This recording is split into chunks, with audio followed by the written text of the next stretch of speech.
Buenos días con todos los presentes. Mi nombre es Sheila, soy gestora de la JPRD del CART Ancau Internacional.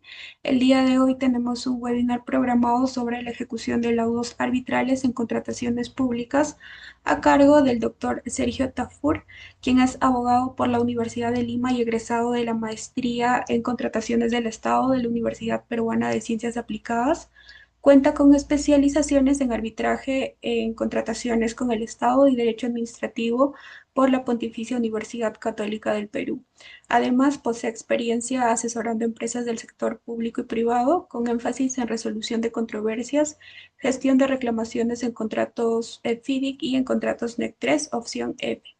En el ámbito académico, ha publicado diversos artículos y ha participado como ponente y moderador en eventos relacionados con contrataciones del Estado y arbitraje. Actualmente se desempeña como jefe de prácticas de los cursos de Derecho de las Obligaciones y Contratos en la Universidad de Lima. Doctor Sergio, es un honor para nosotros contar con su participación el día de hoy. Le cedo el uso de la palabra para que pueda iniciar su exposición. Muchas gracias, Sheila. Antes que nada, agradecerles por la gentil invitación, por la consideración que han tenido. Y básicamente, también he visto que, bueno, se acerca el Congreso, bueno, el próximo año es el Congreso. Este año tuve la oportunidad de acompañarlos en Costa Rica y espero el próximo año acompañarlos en Río. Va a ser la verdad que un gusto poder estar con ustedes en esta oportunidad. En esta oportunidad. Agradecerles a los que se han tomado también el tiempo este fin de semana de acompañarnos, de estar el día de hoy en la ponencia, o bueno, en la parte, para tocar un tema que sinceramente me parece importante, relevante, y que creo que no ha tenido mucha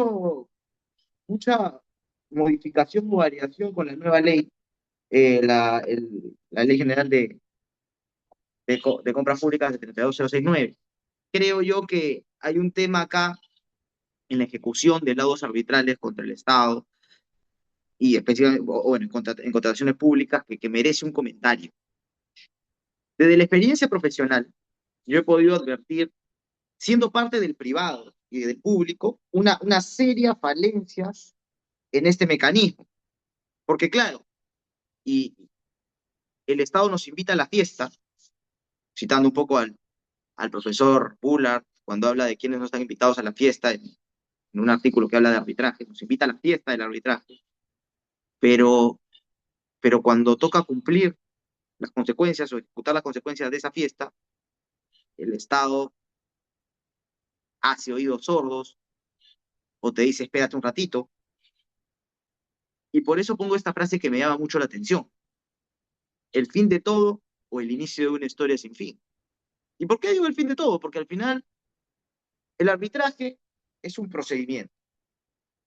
No un procedimiento en el cual es un conjunto de actos, en el cual vas llevando un debate o una discusión, una controversia para que un tercero la resuelva finalmente y este tercero va a sacar como,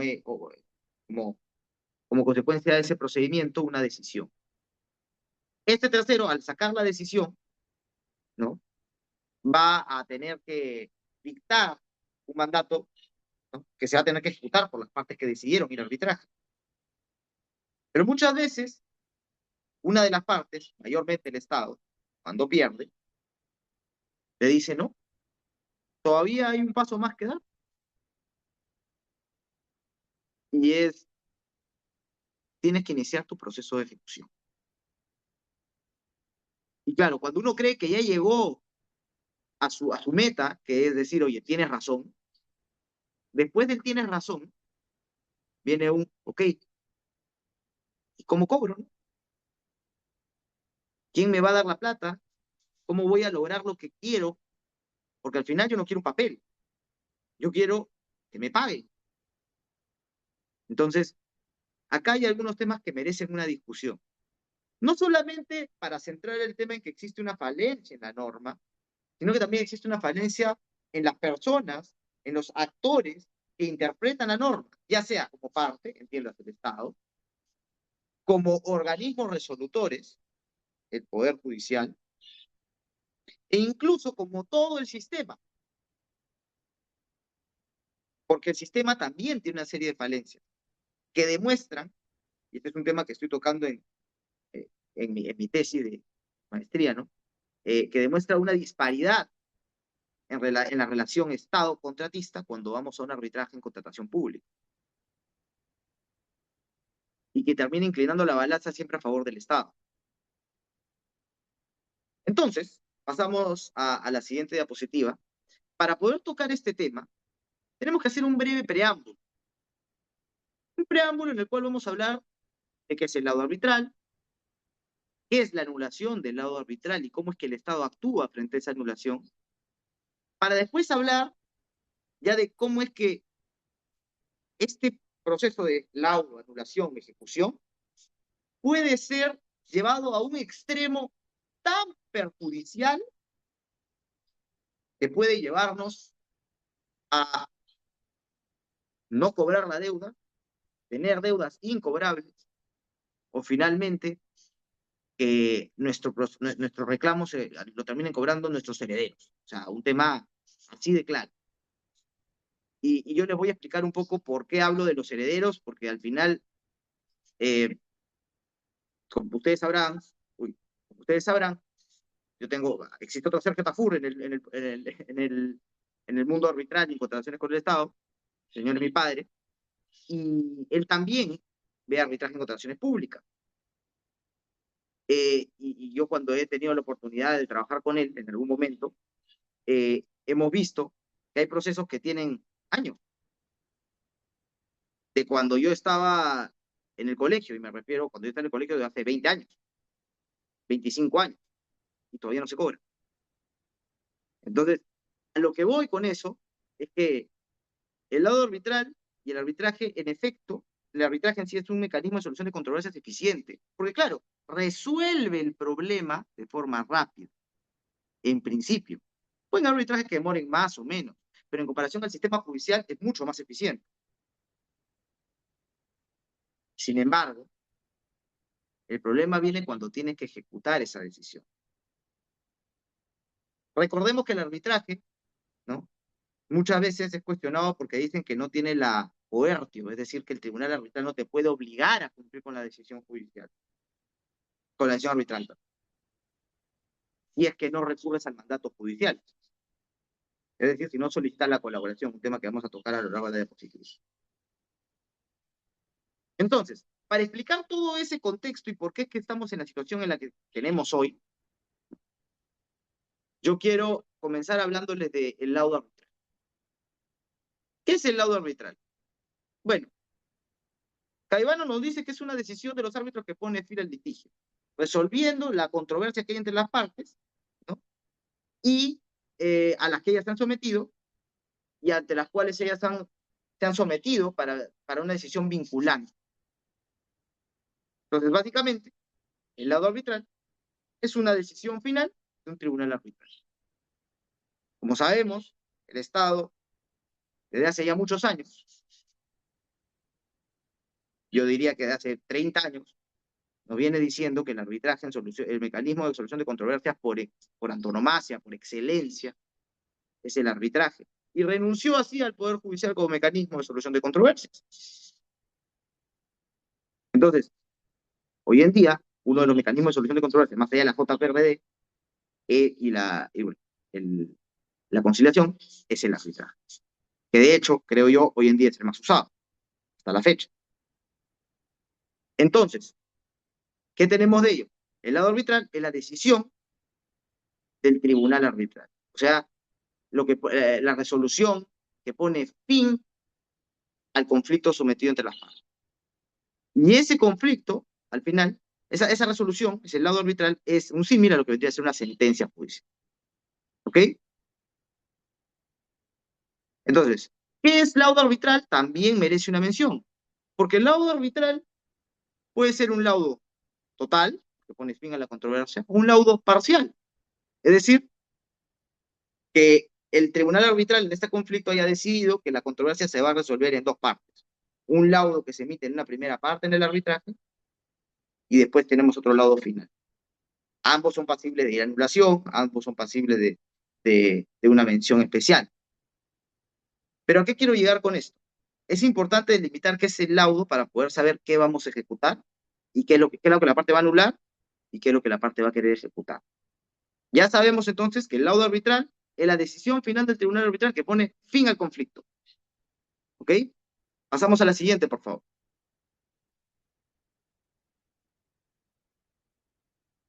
Algunas formalidades claras están establecidas en la ley de arbitraje, ¿no? Que el laudo debe ser escrito, firmado por mayoría o por el presidente según corresponda, ¿no? Que se señale la fecha en la que se dictó, el lugar en el que se dictó y la asunción y distribución de costos en el arbitraje. Y este punto a mí me llama mucho la atención, ¿ok? Porque acá, en la asunción de costos o distribución de costos, hay un tema muy particular. Muchas veces, quien gana es el contratista, pero existe un temor de los árbitros, y lo he visto, en decir, oye, ¿sabes qué? El contratista tiene derecho a la totalidad de las costas y costos del arbitraje. Y en argumentaciones muy ligeras, sin mucho sentido, dicen, oye, como había interés, para poder someter esto a controversia, las dos partes tienen que asumir el 50-50 de los gastos. En contratación pública eso me llama mucho la atención, porque, digamos, lo usual y la naturaleza del arbitraje es, y digamos, en todo proceso en el cual se somete una controversia, gana quien tiene la razón. Entonces, no me parece justo que la persona o la parte que gana, ya sea es, contratista o Estado, no tenga derecho a la asunción de la distribución de costos en el arbitraje. Entonces, hay que ser muy claros con la distribución de costos en los laudos arbitrales, porque ese tema sí merece un acápite, una mención aparte, que ahorita no la voy a tocar, no es el tema, pero sí creo que es un tema que hay que definir, hay que tener mapeado, y sobre todo que los árbitros, y esto sí es un tema ya directamente a los árbitros, no tengan timoratos al momento de decidir la distribución de costos en el arbitraje. Si la parte perdió, la cosa es simple. Esa parte que perdió tiene que asumir los costos en el arbitraje, ¿no? Repito, es una posición personal, pero creo que así debería de ser. Pasamos a la siguiente, por favor. Ahora, cuando hablamos del laudo en contratación pública, ya ahora sí vamos a aterrizar a cómo es que se cumplen los laudos, o cómo es que se ejecutan, cómo se entienden por notificados. El laudo nos dice, tiene que ser de derecho, porque el arbitraje es de derecho, y tiene que tener una debida motivación. Ojo que este tema de la debida motivación es un tema muy particular, porque la debida motivación es precisamente el tema por el cual existe una gran cantidad de laudos arbitrales en anulación. O sea, la mayor causal por la cual se va en anulación de laudos es la indebida motivación. Y otro tema que debemos tocar ahí es que esa indebida motivación debe estar, o sea, ese sustento para la anulación debe estar argumentado y muchas veces no está argumentado. Entonces, el debe estar motivado es una frase que de verdad yo resalto porque el motivado debe ser analizado con mucha claridad. Si yo me voy a la anulación por una indebida motivación, tengo que ser claro en que la indebida motivación es evidente, es manifiesta, cumple con los requisitos de la indebida motivación, de la debida, de que el laudo no está motivado. Para eso tendría que revisar y cotejar, por ejemplo, el precedente, algunos casos del precedente, de precedencia, el precedente Yamoja, por ejemplo, que nos dice cuáles son los supuestos de indebida motivación de resoluciones judiciales, que son aplicables a las resoluciones arbitrales, ¿no? Entonces, a lo que quiero llegar con eso es que ese debe estar motivado es un tema que se tiene que analizar con pinzas, porque esa motivación es uno de los principales motivos por los cuales las entidades y los contratistas se van en anulación. Digamos que es el cajón desastre, ¿ok? De ahí que la publicación de los laudos debe hacerse a través del PLADICO. Hoy en día todavía se hace, ¿no? Ese es un tema que yo en otros congresos he hecho una crítica, porque yo dije, oye, cuando ya se iba a emitir la 32069, planteé el tema de, ok, quieren implementar la norma, pero todavía no tenemos PLADICO, no existe un mecanismo o no existe el sistema, la integración del sistema para poder sacar el Pladicop, para que el Pladicop pueda funcionar de forma integrada con los otros, con lo que se hace, con lo que es el banco de laudos, con lo que es el sistema de, de la alerta de impedimentos que tiene el OS. Entonces, digamos, la publicación de laudos se da a través del Pladicop, existe un banco de laudos arbitrales hoy en día, pero es importante tener mapeado que estos laudos sí o sí, en contrataciones con el Estado al menos, son públicos. ¿Ok? Son públicos, son de público conocimiento, los podemos buscar a través del banco de laudos arbitrales, ¿ok? Y otro tema que debemos tener en cuenta es cuando se entienden por notificados, porque ahí hay una crítica también que he hecho, que es cuando se entienden por notificados los laudos. Si mal no recuerdo, la norma decía que los laudos se entienden por notificados a través del TEAS, en la norma anterior. Hoy en día entiendo que debería ser a través del PLADICOP. La pregunta es, ¿la publicación del laudo se hace a través del PLADICOP? Porque muchas entidades se cuelgan de eso, y me ha pasado cuando yo he sido parte del sector público, para evitar la ejecución, he visto que han dicho, ¿no? No se ejecuta porque no se cumple con el requisito establecido en la norma de la publicación a través del chat. Entonces, vamos a ver por qué, cómo las entidades tratan de sacarle la vuelta a la ley para no cumplir. ¿Ok? Pero por ahora, lo que debo fundamentalmente decirles es que la publicación del laudo se hace en el PLADIC. ¿Ok? Pasamos a la siguiente, por favor.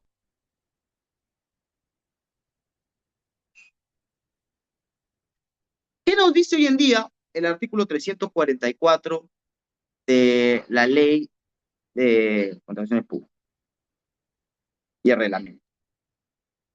En primer lugar, nos describen qué es el laudo, ¿ok?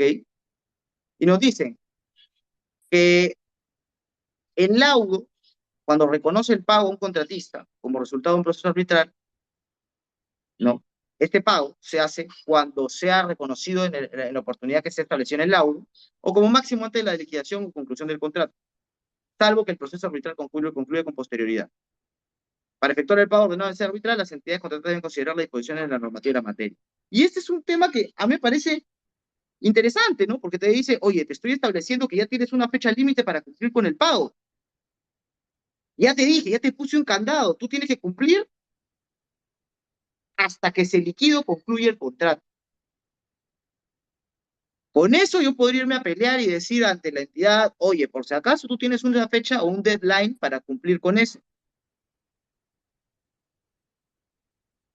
Pero hay algo que me llama la atención, pues, porque te dice que para efectuar el pago, las entidades deben considerar la disposición de la normativa de la materia. Y ahí ya me complicaste, porque las normativas de la materia son varias. O sea, claro, para pagar el laudo, yo tengo que pagarte, pero tengo que tener presupuesto, tengo que tener dinero, tengo que programarme, porque el Estado no funciona si no hay una programación.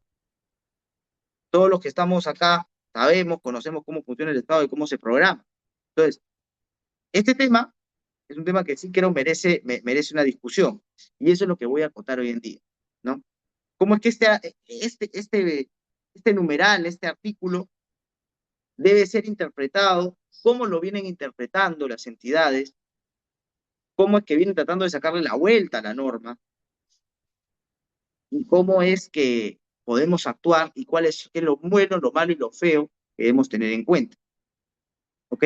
Entonces, visto ello, ya sabemos que el laudo arbitral es la decisión que pone fin a una controversia, que debe estar motivado en derecho, que se notifica a las partes a través de la Pladicop hoy en día, que todavía no existe, así que se hace a través del SEACE, que eso ya es un problema de por sí, ¿no? Y que establece que ya te pone una fecha para que cumplas con el pago cuando el contratista gane. Y es hasta la liquidación o conclusión del contrato. Pero que, sin embargo, tiene una vía de escape que es que para efectuar el pago se deben considerar las disposiciones de la norma de la PUC. Con ello, vamos a desarrollar toda esta parafernalia jurídica en la que las entidades entran para no pagar. ¿Ok? Entonces, hagámonos la idea de que ya tenemos un laudo emitido. Excelente. Y vamos a ver qué va a pasar después. Pasamos a la siguiente diapositiva, por favor.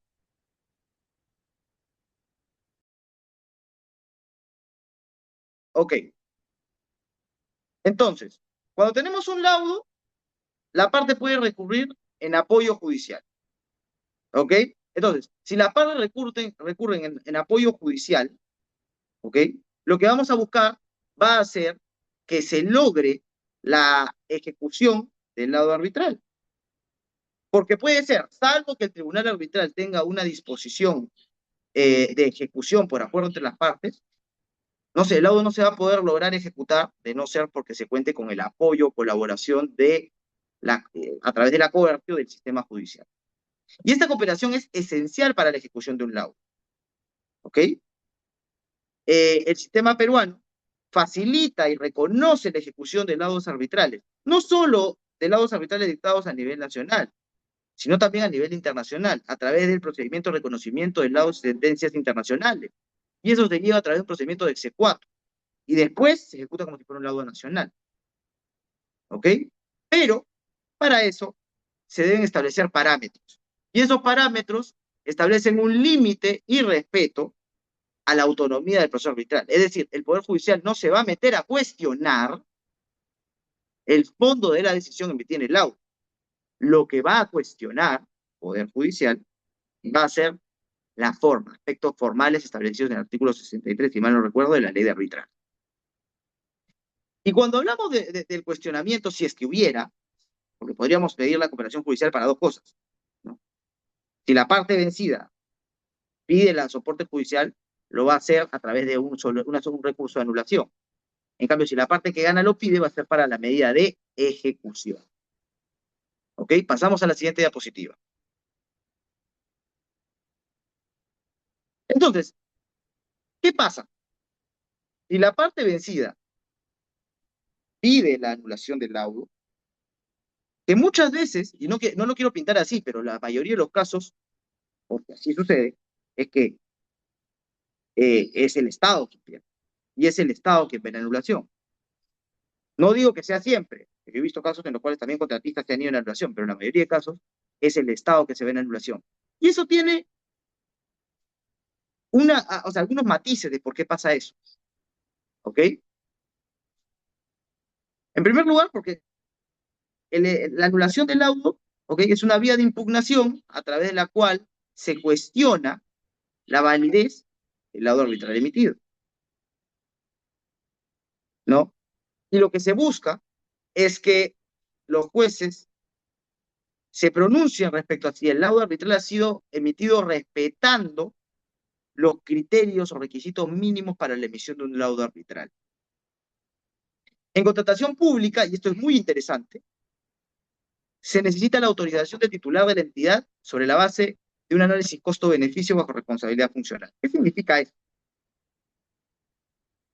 Que el artículo 84.9 de la ley 32069 nos dice, oye, con mediana claridad, señores, ustedes entidades que quieren irse a anular un laudo arbitral, lo que tienen que hacer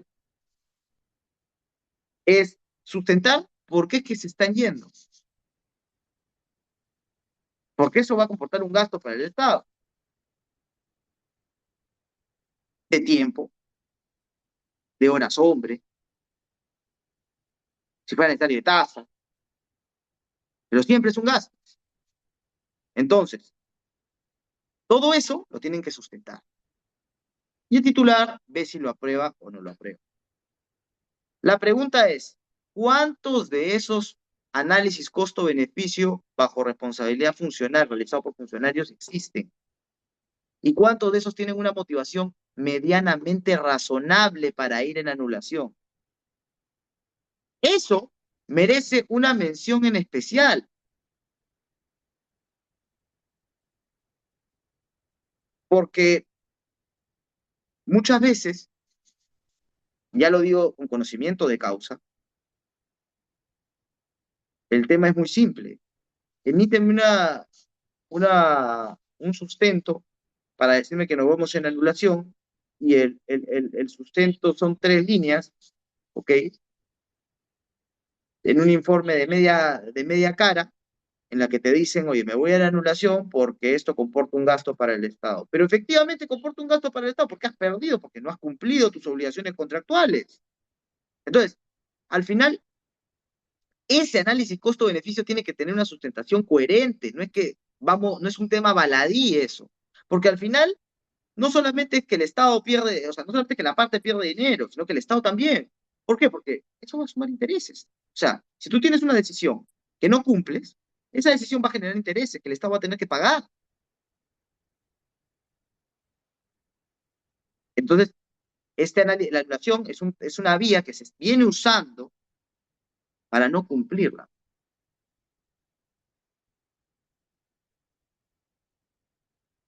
Eso me lleva a una conclusión, y es que la anulación es una vía que la entidad está usando como mecanismo recursivo, pero no para cuestionar un tema formal del fondo, un tema formal, perdón. No está hablando de un tema formal de estructura del laudo, no, quieren cuestionar el fondo de la controversia y lo quieren usar como una vía de apelación. Y eso ya de por sí comporta un problema. Muchas veces las entidades nos llevan a ese problema, a usar el mecanismo de la anulación como un mecanismo de apelación para cuestionar el fondo de la decisión emitida. Y también, y tampoco voy a defender al contratista, también contratistas lo hacen. Pero ahí hay una diferencia muy sutil. Pasamos a la siguiente, por favor.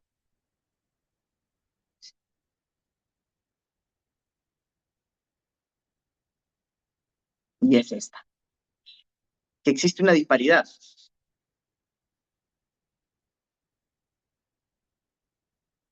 Porque claro, la norma nos dice que para irnos a anulación de laudo, si somos contratistas, hoy en día tenemos que poner una carta fianza bancaria,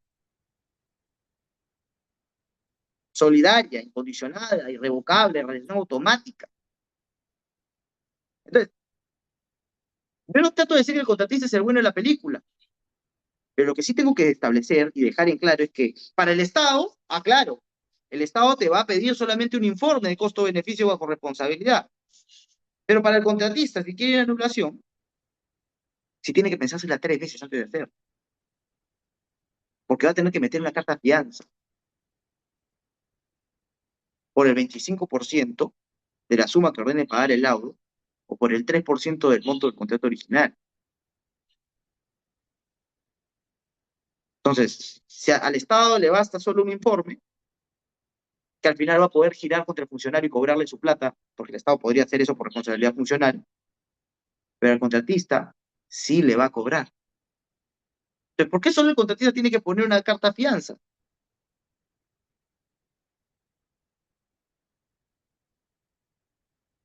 Entonces, pregunta, ¿el derecho a recurrir en un laudo cuesta?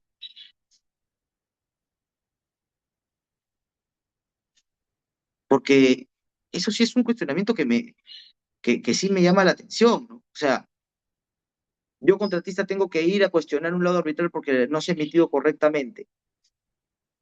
Consecuentemente, yo sí tengo que gastar mi plata. ¿Y saben qué es peor aún? ¿Ok? Pasamos a la siguiente.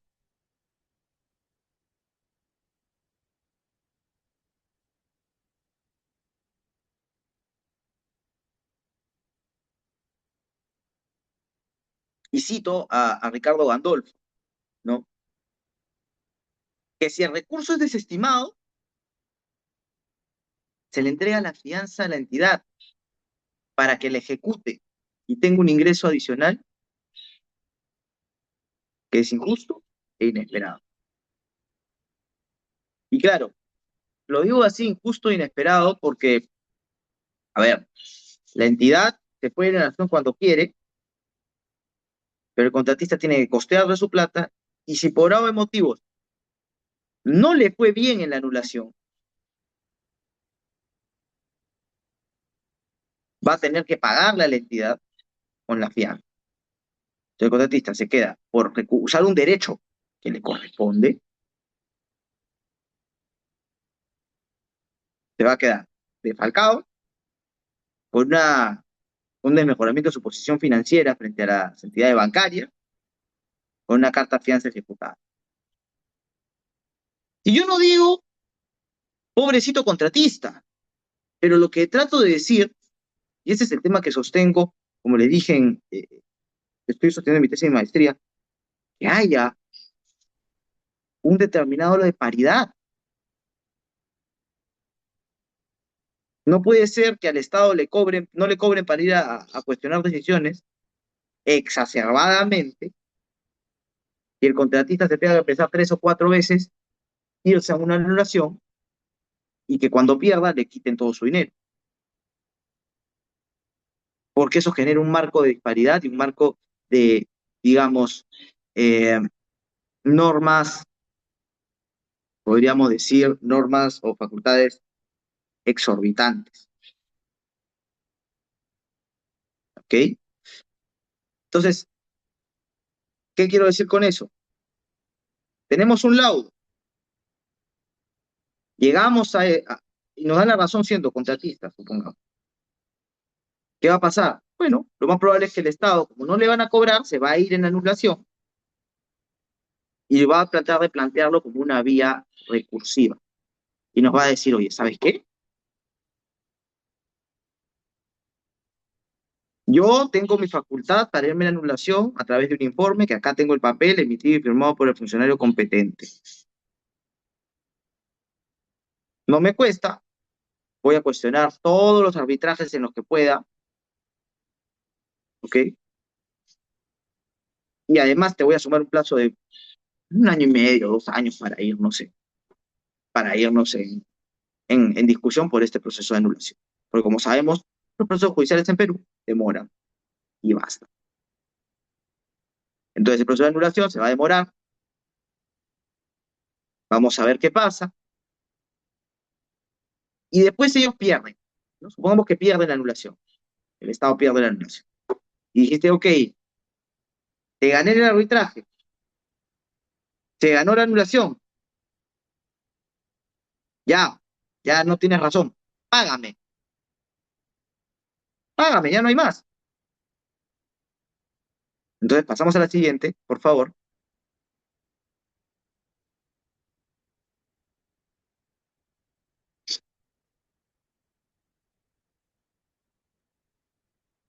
Ah, perdón. Bueno, va a pasar que comienza el proceso de ejecución. Pero antes de eso, quiero decir una cosa acá. Ha habido un reconocimiento, ¿ok? Ya en una resolución en la que, bajo la ley 3225, la norma anterior, se reconoció que el requerimiento, la solicitud de una carta fianza, ¿ya? Era una, una vulneración, una afectación, una lesión al derecho fundamental a la igualdad de la ley, cuando te piden ese monto o ese porcentaje para ir en anulación. Entonces, es una interpretación aislada, es una interpretación de una sala, la primera sala en algún momento, respecto de ese punto, y en un caso concreto. La pregunta es, esa interpretación, porque este artículo se sigue replicando en la norma actual, ¿no? ¿Va a seguir teniéndose? Es decir, esta lesión al derecho fundamental, a la igualdad ante la ley, que ya fue reconocida por una sala, ojo, ¿se va a seguir sosteniendo?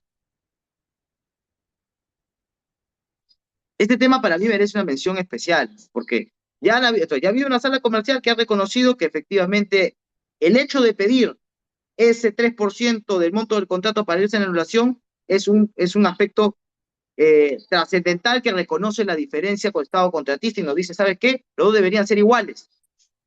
Sin embargo, es una posición aislada. Y eso sí debemos tenerlo en cuenta. ¿Ok? Entonces pasamos a la siguiente, por favor.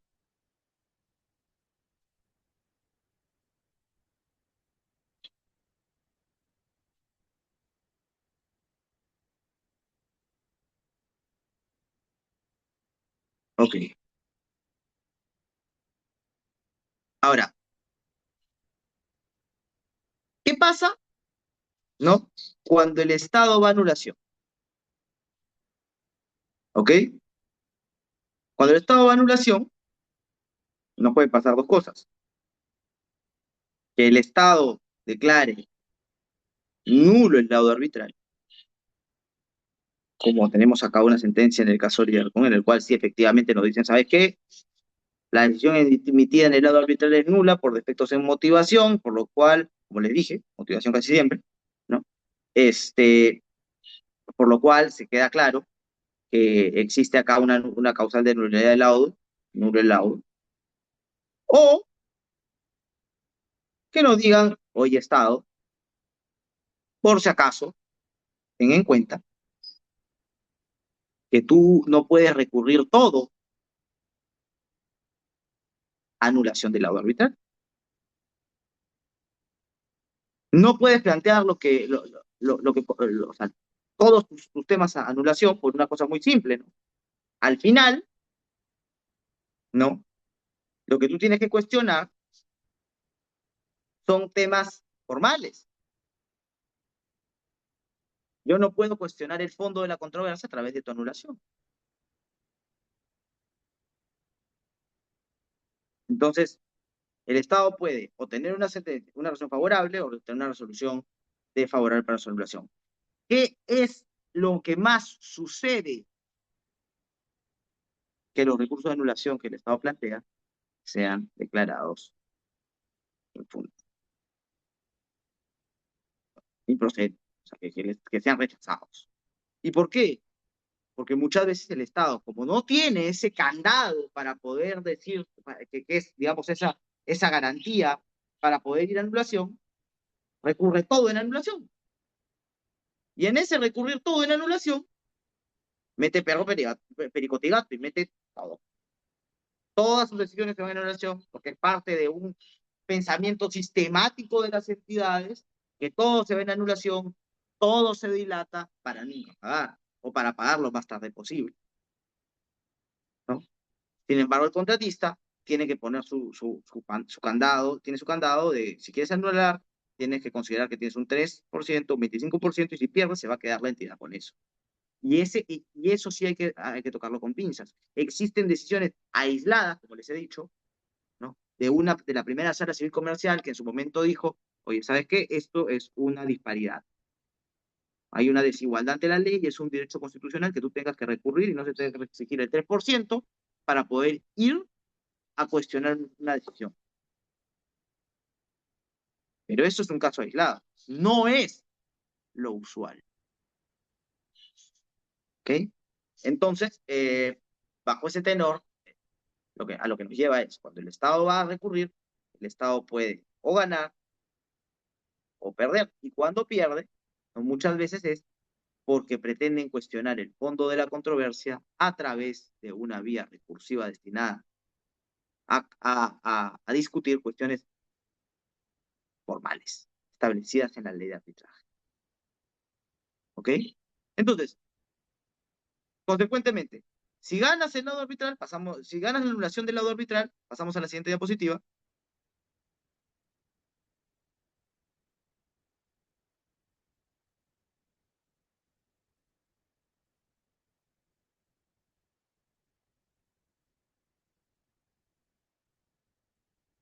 Sheila,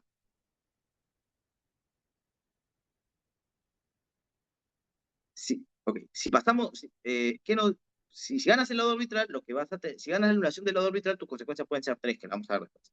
Uno, eh, ahí está, que el objeto del arbitraje sea discutido en sede judicial, ¿no? Porque al final vas a tener, supongamos un caso en el que se cuestiona la inexistencia del convenio arbitral, ¿no?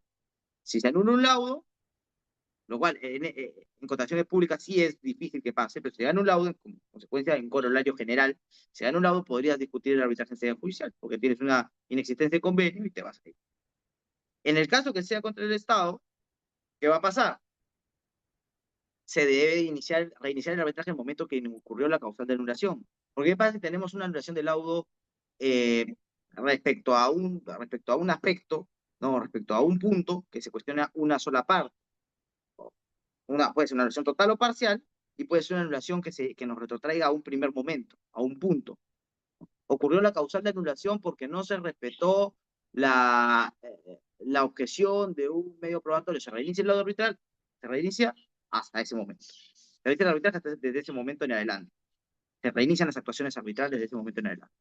Pero también puede pasar que el tribunal arbitral diga, oye, ¿saben qué? Este laudo está todo mal, todo se echó mal, reinicia desde cero. Entonces, esas son las consecuencias, ¿no? Creo yo, creo yo que una consecuencia general del laudo es, como les he dicho, de la anulación del laudo, es que eh, hoy en día se viene usando de manera indiscriminada y si bien existen candados para el uso, siento que los candados para el Estado no son de igual rigurosidad que los que tiene un contratista. Y eso está facilitando a que el Estado haga un uso exacerbado de los mismos y los contratistas deban pensarse 2 o 3 veces antes de recurrir a un laudo arbitral. Suponiendo que esta anulación del laudo que se viene usando de forma indiscriminada y que en todo caso también podría decir, y me atrevo a decir, que se viene usando para evitar o dilatar el pago de resoluciones de laudos arbitrales, ¿no? Porque al final lo que te lo consigue el recurso de anulación del laudo es plazo, tiempo. Ese es el tema. O sea, si sabes que no tienes razón, la anulación del laudo lo que te va a conseguir es un tiempo de espera de un lapso de 6 meses para poder seguir cuestionando y seguir buscando de dónde sacas plata, buscando si programas o no, o por último, patear el pago de ese laudo a una programación posterior. ¿Por qué? Porque las entidades te van a decir, oye, ¿sabes qué? Yo no te pago porque todavía hay cuestiones en controversia, porque todavía hay problemas que se tienen que resolver. Y tu laudo, si bien es inejecutable, no, que es ejecutable, es obligatorio, yo he pactado, todavía esto está en un veremos, porque están en un cuestionamiento sobre el tema, sobre el procedimiento formal o sobre un tema, y sobre eso se van a escudar para dilatar. Entonces, ¿por qué ha sido importante citar la anulación del laudo? Simple, simple, porque la anulación del laudo es un mecanismo que también dilata lo que queremos, la ejecución. Entonces, yo tengo mi laudo, quiero ejecutar. Ah, espérate, vas a tener que ir a ejecución. Anulación, perdón. O lo más probable es que tengas que ir a anulación. Ahora, supongamos que, como les dije, soy contratista, gané, ok, gané mi laudo arbitral, vamos a ver eh, qué pasa. El Estado debe venir a anulación, se termina la anulación a favor del contratista, o sea, confirman el laudo, ¿y qué pasa? Ok, ahora sí, pasamos a la siguiente. Comienza el periplo de la ejecución, que es el motivo de esta exposición, ¿no? O sea, ya vimos que tenemos el laudo, ya vimos que nos fuimos en anulación, nos peleamos porque nos dijeron que no teníamos razón, ahora llegamos a la ejecución. Y en la ejecución, ¿ok? La ejecución de laudos arbitrales acá en Perú puede ser de dos modos. Si el tribunal tiene facultad de ejecución y las partes han acordado así que lo menos, ¿ok? Este, la parte está obligada a cumplir voluntariamente. Pero si no, ¿qué va a pasar? Bueno, vas a tener que ir a un proceso de ejecución. Y el proceso de ejecución, porque al final el laudo tiene una validez de título ejecutivo. ¿Y qué me refiero con título ejecutivo? Que el papel, tú vas al proceso judicial y dices, ejecútalo. Ok, pero el Poder Judicial te va a decir, ok, hay un proceso para eso. Un proceso en el cual tú presentas tu demanda de ejecución, va a venir el Estado y te va a decir, oye, ya, paga tus tasas, va a correr el traslado de tu demanda de ejecución. El Estado, bueno, la parte ejecutada, porque no digo Estado, la ejecutada va a decirte, oye, ¿sabes qué? Estoy en desacuerdo con tu mandato de ejecución, porque te dicen puede ser no, iliquidable, porque no cumple con los requisitos de formalidad, porque para mí no está. Entonces, no está debidamente sustentado, X, Y, Z, porque te dicen de todo. ¿ok? Y eso ya ahí te vas a tomar tranquilamente 2 años y medio. He visto una, un, un estudio de una entidad en el que un promedio, ¿no? Que hicimos en la entidad en la que yo estaba era de 2 años y 60 días de demoras en proceso de ejecución. Y el arbitraje duró un año. Entonces, el remedio, que es la ejecución, termina siendo peor que la enfermedad, o sea, la enfermedad en sí. O sea, cobrar y ejecutar tu laudo toma más tiempo que resolver el problema en sí. Entonces, ahí tenemos un problema. ¿Ok? Y bueno, la ejecución nos dice que si es un laudo nacional, basta con copia certificada del laudo del convenio arbitral, y si es extranjero, tienes que cumplir con los requisitos de la Convención de Nueva York y llevar tu proceso de ejecución de proceso de reconocimiento de sentencia extranjera y después ejecutarlo en la vía nacional, ¿no? Pasamos a la siguiente diapositiva, porque ya vamos a aterrizar en, ok, tengo el laudo para ejecutar, ¿qué hago? ¿Cómo actúa? ¿Ok? Pasamos a la siguiente.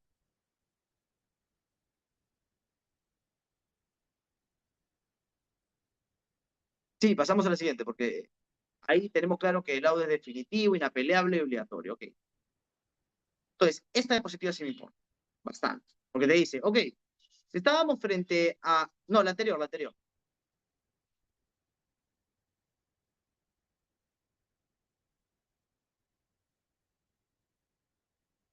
ahí nos quedamos. Ok, la ejecución del laudo contra el Estado nos dice, si estábamos ante un conflicto normativo en el que teníamos un problema sobre qué norma primaba, ahora también tenemos el tema del presupuesto. Y eso es un tema que llama bastante la atención, porque claro, si yo voy a ejecutar contra contra el Estado, ¿ok? El Estado nos va a decir, ok, ganaste, me fui en todas las vías, anulé, no pude, me ejecutas. Porque el Estado te va a pedir que lo ejecutes, ¿no? No es que el Estado va a venir de moto propio y te va a decir, oye, te voy a pagar porque soy bueno.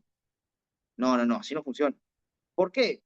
Y ahí también voy a sacar mi lado, mi otra cara, ¿no? Mi lado ya de sector público, porque el funcionario está auditado. Y ahí viene el tema, es un sistema. No es solamente el funcionario público que tiene ese pensamiento, el funcionario público está atado o maniatado a las decisiones del Sistema Nacional de Control, porque la Contraloría te va a decir, oye, tú tienes vías para cuestionar los laudos, la anulación, tienes la vía, e incluso en el proceso de ejecución tienes la vía para poder decir, oye, que el laudo no lo tienes que pagar. ¿Por qué lo pagas? ¿Por qué lo pagas? Y ese por qué lo pagas es, oye, porque tienen razón. No, porque tú tienes que agotar todos los mecanismos procesales que tenga para poder dilatar o para no para pagar en la oportunidad. Y si vas a sustentar, sustenta bien. El problema es que para evitarse eso, lo que hacen es, ok, voy a quemar todas las etapas posibles.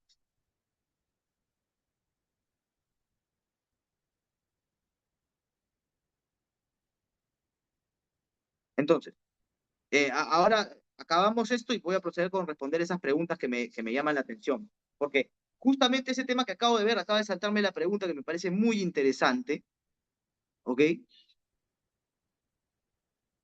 Eh, la voy a tocar apenas acabe la ponencia y vamos a abordarla en la ronda de preguntas con claridad. ¿Ok? Eh, entonces, en términos prácticos, ¿qué pasa?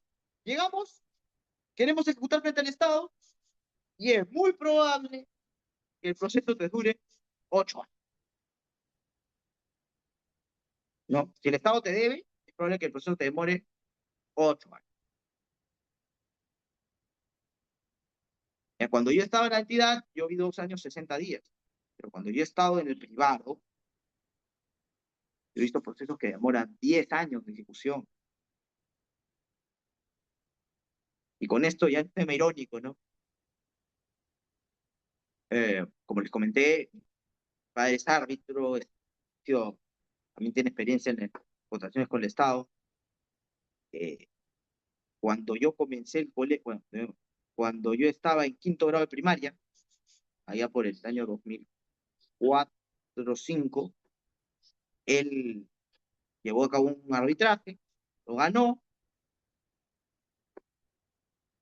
y hasta ahora estamos en 2025 y no cobra el lado.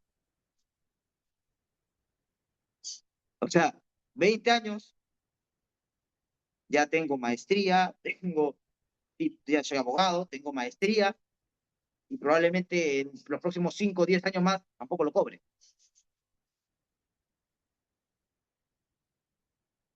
Entonces, hay un problema grave ahí. ¿Por qué? Porque como les dije al inicio de la ponencia, el Estado te invita a la fiesta, ¿no? Y te dice, ven, ven, vamos al arbitraje, que es un mecanismo, pucha, mucho más eficiente, ¿ok? Y te dice ya, paga tu entrada. Ah, pero también paga la mía, pues. Pero si tú no me haces pagar, no me pagas la entrada para la fiesta,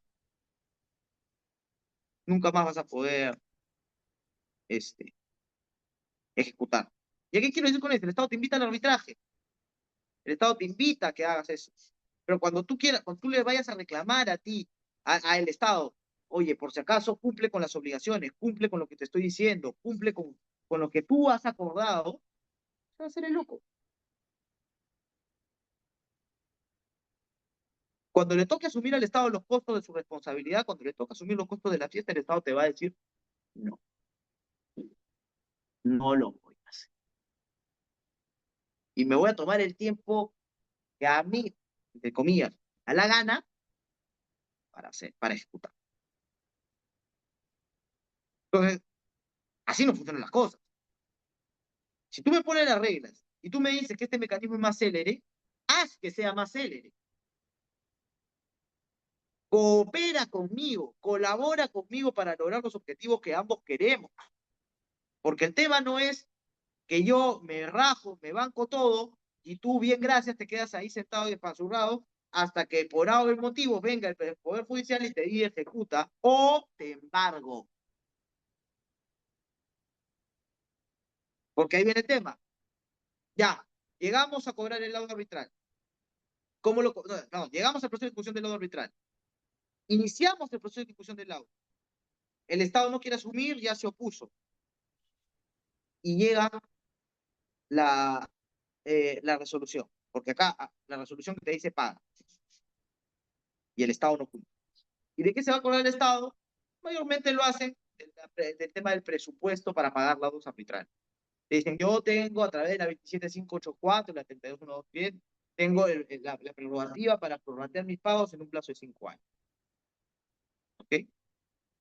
Debemos ser enfáticos en asumir un tema, que el Estado, como le digo, te invita a la fiesta, te dice, vamos al arbitraje, y cuando quieres cobrarle, ¿no? Te va a sacar esa sustentación, y no solo eso, sino que te va a decir, ¿por qué no me has demandado la ejecución? Pasamos a la siguiente diapositiva para explicar eso, por favor.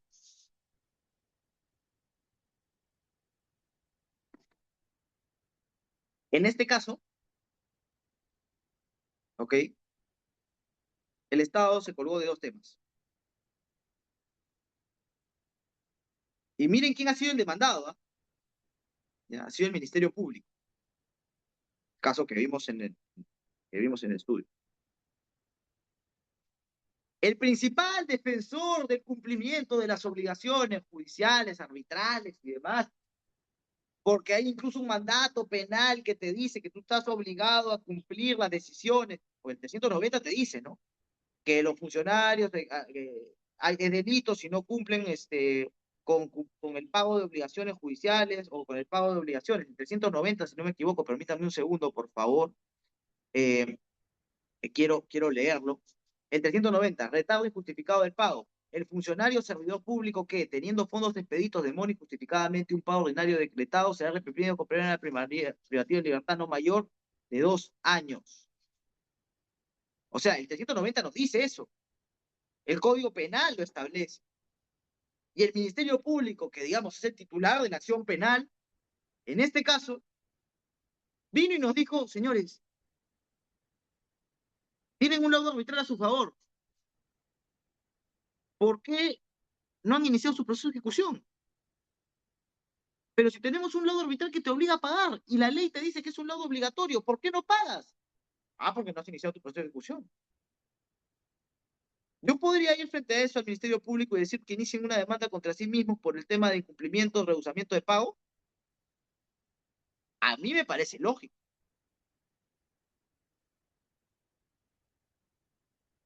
Ya después, en el auto final, se confirmó que sí, que declararon infundada su posición y todo lo demás. Y se llevó a cabo adelante la ejecución forzada y todo. Pero al inicio, y esa carta no le he podido poner, dijeron que teníamos que irnos a ejecución. Y después de eso nos dijeron, señores, ¿saben qué? Ya, ganaron, pues. Pero bueno, yo tengo, ¿no?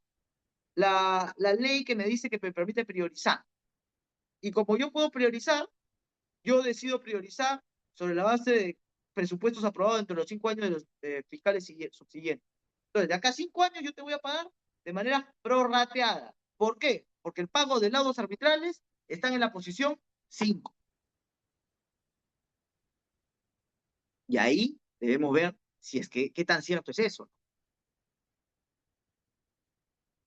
Si es que de verdad los laudos arbitrales están obligados, están o deben ejecutarse en una posición, un criterio de priorización 5, porque la norma no dice expresamente que el laudo arbitral se paga de esa manera. De hecho, existe un criterio del cual te dicen que los laudos arbitrales están exceptuados de ese criterio de priorización. Y si vamos al tenor de esa norma, la norma no establece que el laudo arbitral se tiene que priorizar. Sin embargo, tenemos ese problema en la interpretación de las entidades. ¿Qué vienen haciendo los contratistas hoy en día? ¿Ok? Y eso digamos, Carlos explicarlo un poco después, pero bueno, te dicen, ¿sabes qué? Tú tienes una obligación. Y le digo qué haría yo también, ¿no? Tres cosas, ¿ok? Primero, las entidades tienen una cuenta, por norma, tienen una cuenta establecida para el pago de sentencias judiciales. Y esa cuenta es la primera a la que tengo que dirigirme para pagar, para ejecutar la obra. ¿Qué pasa? Que normalmente las entidades saben que esas cuentas las tienen vacías. Como saben eso, nunca ponen plata ahí. Nunca. Y lo digo porque cuando yo trabajaba en entidades, yo escuchaba en las reuniones que decían, esa cuenta en cero.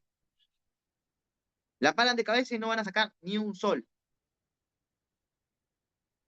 Y de ahí, anda tú y busca qué cuentas son las que puedes embargar. Porque claro, las entidades tienen recursos propios, ¿no? Tienen recursos propios, o sea, dinero que es para el uso público, fondos de uso público, pero también tienen recursos privados. Entonces, ahí hay que establecer qué se puede embargar. Primera vía, el embargo. Segunda vía, y cuando me refiero a embargo, no solamente me refiero a embargo de cuentas, ¿ah? Embargo de propiedades. Ese es el otro punto. Tercera vía, la denuncia. Porque sí, hay un rehusamiento. Hoy en día se está haciendo muy común el uso de, y lo he leído en un artículo también del doctor Gandolfo, que habla precisamente de que se hace común, hoy en día lo están agarrando de costumbre, denunciar a los funcionarios por incumplimiento o rehusamiento de norma de proceso judicial, de mandatos o de obligaciones de pago, cuando tienen el presupuesto para. Porque también debemos ser realistas. No es que el presupuesto de las entidades se ejecuta al 100%. Es un logro para la entidad ejecutar al 100% su presupuesto. Entonces yo pregunto, si no logra ejecutar su presupuesto, ¿dónde se va?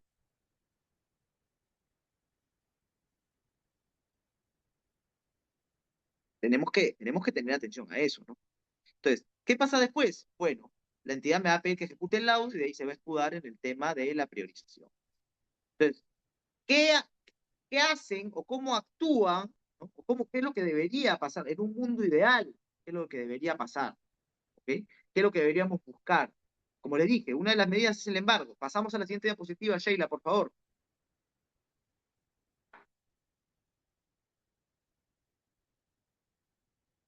Bueno, ¿cómo deberían actuar?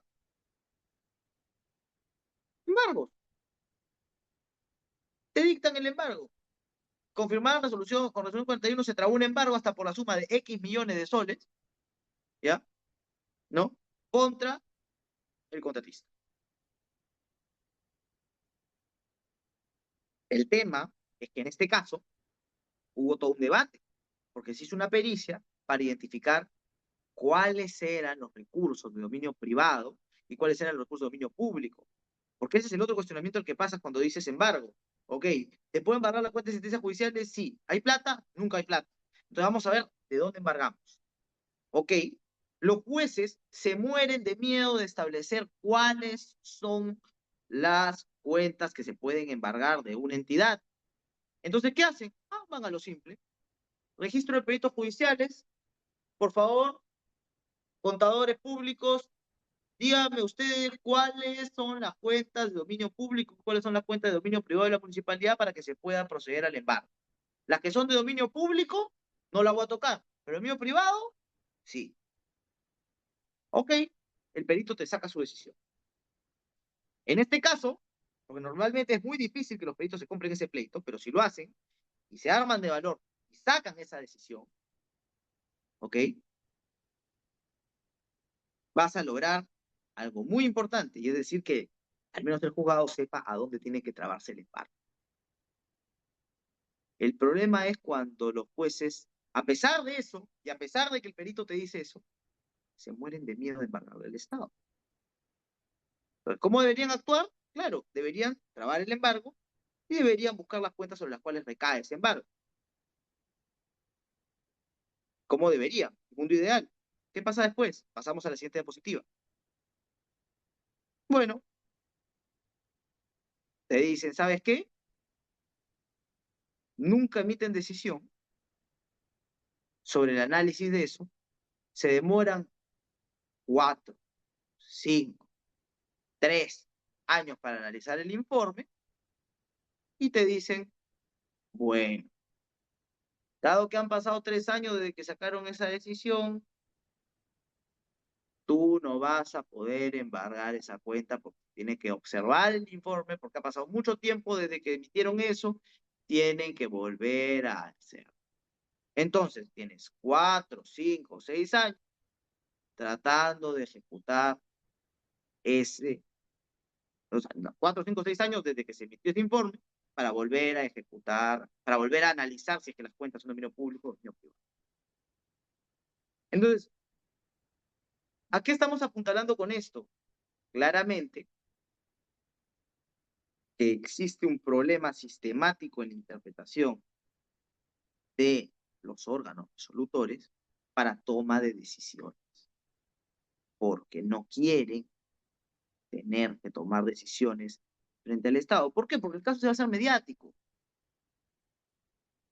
Porque el caso se va a hacer mediático, porque después va a salir el alcalde, va a salir el funcionario de la entidad, va a decir, no tenemos plata porque no está embargado, pero a ver, tú te metiste en un contrato que perdiste y perdiste porque no tenías razón, o porque ejecutaste mal, o porque no llevaste un buen procedimiento de solución de controversias, pero esa es tu responsabilidad.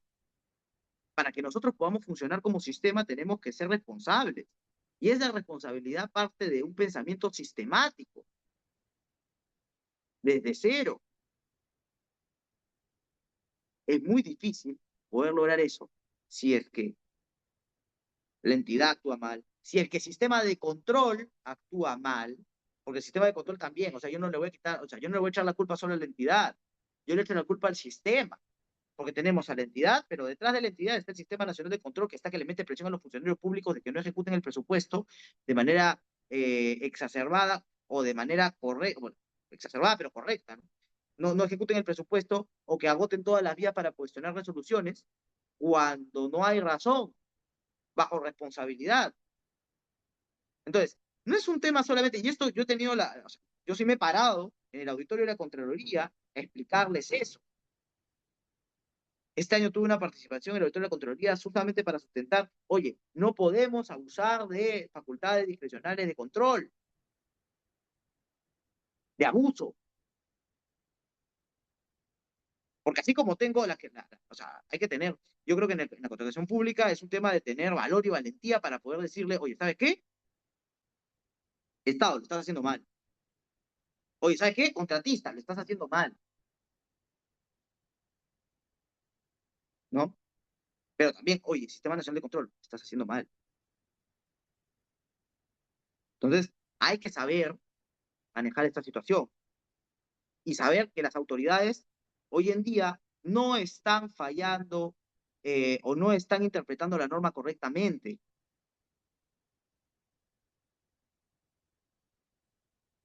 y que efectivamente existe una disparidad a favor de. Entonces, ¿cómo actúan nuestras autoridades? Bueno, pasamos a la siguiente diapositiva.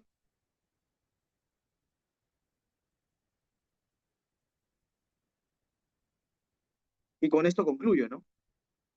¿Qué es lo bueno? El arbitraje es un mecanismo expeditivo, es un espacio propicio para la especialidad, es un espacio propicio para una resolución rápida, es un espacio propicio para la especialización, es un espacio propicio para que las soluciones sean eficientes. El Poder Judicial no nos mira como, no mira el arbitraje como un mecanismo de competencia, sino que lo mira como un sistema complementario, ¿ok? Y que ya existe una articulación más o menos coherente, por ejemplo, el proceso de ejecución, el tema de ejecución de laudos internacionales. ¿Qué es lo malo? Que el Estado te invita a la fiesta, pero no responde, ¿no? O sea, el Estado, ahora le dicen, yo soy joven, pero le dicen ghosting a esa figura, ¿no? Que el Estado lo buscas, le hablas, pero es como esa pareja que no te hace caso, ¿no? Le hablas, le quieres invitar, por el final el contrato que tienes con el Estado es como un matrimonio, en un contrato te casas con el Estado, y eso lo explico a mis alumnos en la clase, y el contrato es como un matrimonio, tú te casas con el Estado, pero el Estado al final cuando le quieres pedir atención, te ignora. Entonces es complicado eso. Porque claro, te invita a la fiesta, pero no asume los costos, te invita a la fiesta, pero no ejecuta y no cumple cuando le ordenan, ¿no? Y las normas que el Estado ha ido dictando a lo largo de su historia, las normativas de contrataciones con el Estado, siempre nos ha llevado a un desequilibrio, siempre nos ha llevado a una balanza dispar, cuando la naturaleza del arbitraje es un mecanismo de paridad, es un mecanismo en el cual las partes deberían ser tratadas de manera igualitaria, efecto que no sucede. Y lo feo es que, claro, el arbitraje se puede volver un mercado, ¿no? Existen muchas instituciones arbitrales poco serias, ¿no? Y existen muchos pseudo árbitros. Y ese es un tema, por ejemplo, que a mí todavía no me, yo dentro de mi juventud, yo digo, y yo lo he sostenido siempre, para ser árbitro tú no puedes ser un árbitro joven. Puedes estar inscrito en listas, pero eso no implica de que tengas arbitrajes todavía. Yo soy una persona joven que me gusta el arbitraje, pero creo que para ser árbitro necesitas un poco de canas, ¿no? El conocimiento importa, ser estudioso importa, pero creo que las ganas y la experiencia profesional te llevan también a poder conocer. Ahora, no digo que todos los que son mayores son buenos árbitros, también hay gente mayor que puede ser que, que no cumpla su función correctamente, pero, pero creo que sí se requiere de un nivel de experiencia mayor, ¿no? Entonces, este, lo feo va por ese lado, ¿no? Hay pseudo árbitros, hay pseudo también hay funcionarios incorrectos para la ejecución de laudos arbitrales y también el uso de medidas cautelares nocivas. ¿Qué es lo que me importa rescatar de acá? Simple, el Estado, lo malo. El Estado te invita a la fiesta, no asume. El Estado te dice que va a cumplir con tus decisiones y no asume. Y el Estado está sacando una normativa dispar a su favor cuando se trata de cumplir las obligaciones de la fiesta a la que él mismo te invitó. Entonces, esos son los puntos que yo resalto para efectos de esta moneda. Eso es todo lo que les tengo que decir. Creo que no hay más diapositivas. Les agradezco por la invitación y voy a proceder a responder a la pregunta que me hicieran en el chat. Me dicen, doctor, ¿cómo debería proceder la entidad para que el contratista cumpla con lo resuelto en el laudo arbitral? El laudo ha sido consentido por cuanto el contratista no ha solicitado la nulidad dentro del plazo de caducidad. Ok. Ahora, esta pregunta lo que me está diciendo es muy interesante porque acá la figura se invierte. La entidad ganó. La entidad ganó. ¿Qué hacemos? Miren, cuando yo estaba en EMAPE, nosotros tuvimos la oportunidad de ganar un laudo arbitral y teníamos una creencia a nuestro favor. Sin perjuicio de la, del proceso de ejecución del laudo que iniciamos, nosotros lo que hicimos fue paralizarle los pagos que tenía. Mandamos una carta a las entidades que sabíamos que tenían contratos y le dijimos, oye, por favor, paralice el pago porque nos deben plata. Extrañamente, la entidad la entidad a la que le mandamos la carta paralizó el pago y no le pagó porque no debían dinero, lo cual me pareció raro, ¿ah? Porque claro, no debería funcionar así, ¿no? O sea, no tiene lógica. Fue una historia, fue una experiencia bastante bizarra. Yo lo que haría sería iniciar mi proceso de ejecución. Si el contratista no quiere iniciar, si el contratista tiene un laudo consentido, y supongo que la entidad tiene un laudo a favor, ¿no? Debe haber un diferencial y quiere ejecutar el laudo, inicia tu proceso de ejecución, del mismo modo que lo haría un contratista. Y en ese proceso de ejecución, como soy entidad, meto una medida ejecutiva. No medida cautelar, una medida ejecutiva, en la que digo, tengo el derecho reconocido de que de estos montos. Por favor, solicito un embargo en forma de retención sobre estos. Y como el contratista no es Estado, al contratista las entidades lo van a embargar. ¿Se entendió, estimado? Esa era la pregunta que quería responder, porque me pareció interesante. O sea, Néstor, me pareció interesante.